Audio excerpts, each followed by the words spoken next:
7h45, il vient de présenter sa proposition de loi sur la sécurité dans les transports publics. Gilles Savary, député socialiste de Gironde, est votre invité, Thomas, pour l'interview Vérité d'Europe 1. Comment éviter que le pire ne se reproduise, notamment dans les transports en commun, empruntés chaque jour par des dizaines de millions d'entre nous?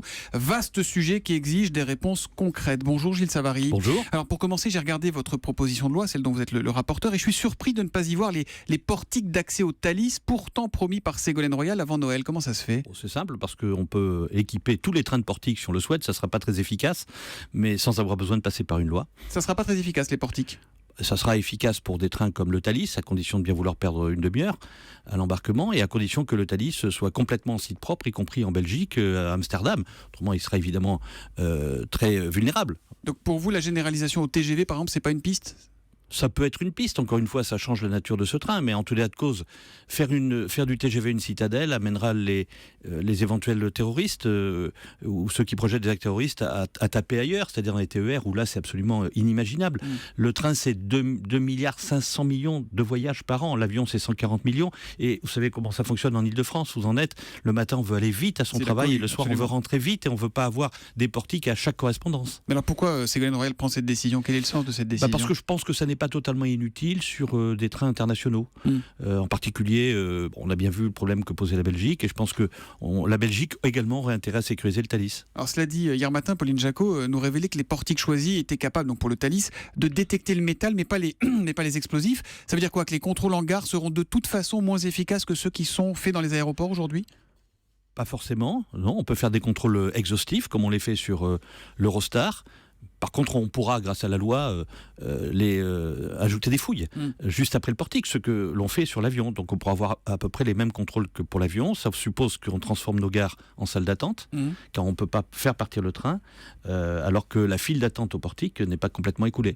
C'est un autre mode de transport. Ça peut se concevoir pour un TGV sur longue distance. Encore une fois, c'est absolument inenvisageable pour les TER, les RER, ou bien les gens ne prendront plus ces trains. On en vient donc à ce qui figure dans votre proposition de loi. Pour réduire les risques, vous voulez appuyer davantage sur les agents de la SNCF et de la RATP.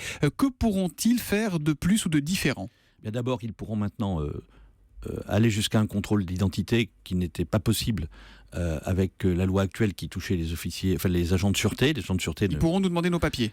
Ils peuvent déjà le faire, mais aujourd'hui, si vous leur refusez, ils n'ont aucun recours. Et là, qu'est-ce qui changera? Demain, ils peuvent les retenir le temps qu'un policier ou un gendarme qui, lui, peut faire un contrôle d'identité, vous oblige à donner votre identité ou vous retiennent, c'est-à-dire vous mettre en garde à vue pendant 4 heures pour pouvoir la contrôler. Donc c'est très important. On ne pourra plus filer entre les doigts d'un agent de sûreté de la SUGE, c'est-à-dire de la SNCF ou de la RATP. Et puis nous étendons tout ça aux réseaux de province. C'est-à-dire que les réseaux de province pourront s'équiper d'agents du même ordre. Et enfin, les polices municipales auront les prérogatives de transport, c'est-à-dire qu'elles pourront quitter leur commune pour, dans un tramway, faire la police à l'intérieur du tramway sur toute la ligne. Est-ce que, une fois qu'ils contrôleront les papiers d'identité, ils auront accès au fichier S? Est-ce qu'ils sauront s'ils ont en face d'eux quelqu'un qui est radicalisé? Ça, c'est un autre sujet. Mais c'est dans la loi, dans le texte? C'est un autre sujet. Vous pouvez avoir des gens très dangereux qui ne sont pas sur fichier S. Et vous avez des gens mais vous avez des gens dangereux qui sont fichés, qui passent entre les gouttes. Et vous avez des gens sur fichier S qui ont peut-être aucune intention de faire un crime terroriste. Ils sont simplement fléchés parce qu'on a considéré qu'il y avait des activités salafistes ou que, par exemple, ils se radicalisaient. Mais ça ne veut pas dire pour autant qu'ils veulent passer à l'acte. La question des fichiers S, c'est autre chose. La loi prévoit que l'on avertisse les entreprises de transport des gens qui sont ciblés et tracés par les services de renseignement. Ça veut dire qu'à la RATP ou chez certains sous-traitants d'aéroports où on sait qu'il y a des employés radicalisés, là, l'employeur sera averti. Voilà, et ça n'est pas simplement s'ils prennent le train.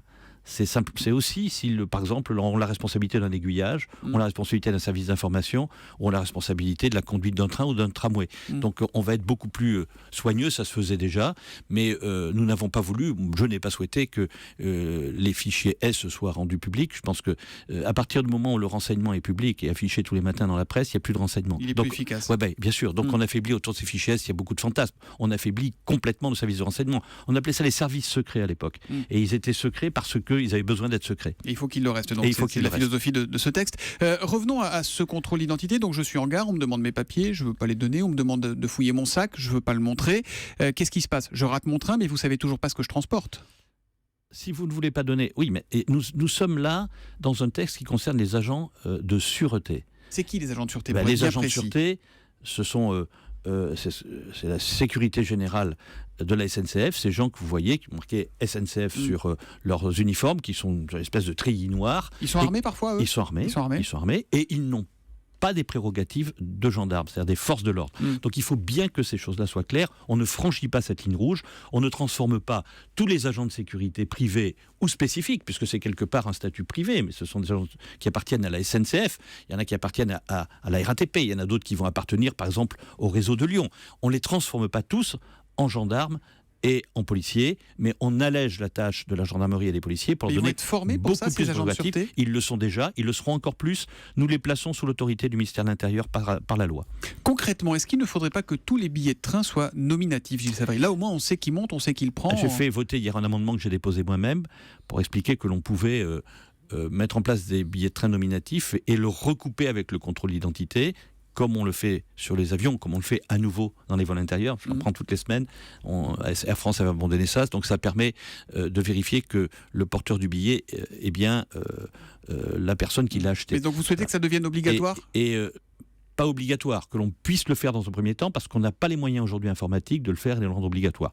Mais là encore, il faut distinguer les réseaux.